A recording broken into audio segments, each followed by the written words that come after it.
You can love God and still be completely stuck, spiritually paralyzed, going to church, singing the songs, reading a few verses. Yet deep down you know something's not moving, something's not changing, and what's worse, you've learned how to hide it. One of the most shocking truths about spiritual stagnation is that it often doesn't look like sin. It looks like routine. You're not out in the world, but you're not growing either.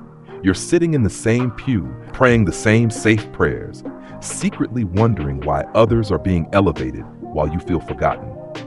But let me tell you something hard. God can't grow what you refuse to surrender. The first reason you're stuck is because of a silent rebellion. You've obeyed God publicly, but privately you've drawn a line and said this far, no further. You'll give him Sunday, but not your relationships. You'll give him your lips, but not your thoughts. And in Luke 6:46, Jesus asks, "Why do you call me Lord, Lord, and not do what I say?"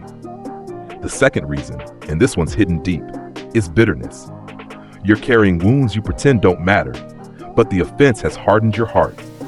You've grown numb to conviction because your pain is louder than his voice.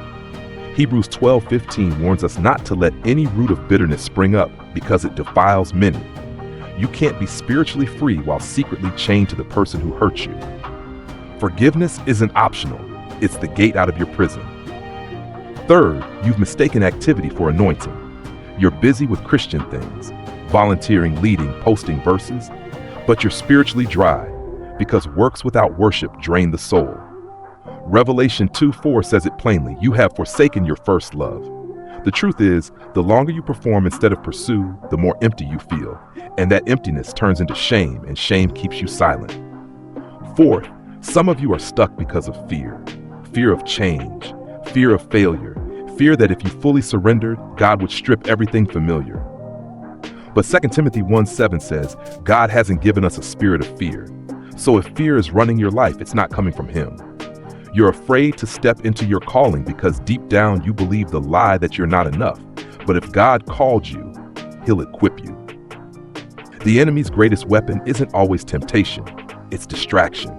He'd rather keep you scrolling, doubting, delaying, and self-soothing than fully stepping into obedience. And finally, here's a reason most won't admit. You're stuck because it's comfortable. Growth hurts. Healing exposes. Obedience demands death to self. And somewhere along the way, comfort became your idol. You'd rather be spiritually safe than stretched. But Romans 12:2 commands us not to conform to this world, but to be transformed by the renewing of our minds. And transformation never happens in the comfort zone. You've gotten used to spiritual crumbs when God is inviting you to the feast. So here's the wake-up call. God hasn't stopped speaking. You've just stopped listening. He hasn't abandoned you. You've settled for less. You're waiting on him, but he's waiting on your full surrender. If you want to move, you've got to break the cycle. Dig up the bitterness, silence the distractions, confess the rebellion, dethrone comfort, and step into the fire that refines. Because staying stuck isn't just dangerous, it's disobedience. And the longer you stay in that place, the more you train your heart to settle for silence, where God meant for there to be glory.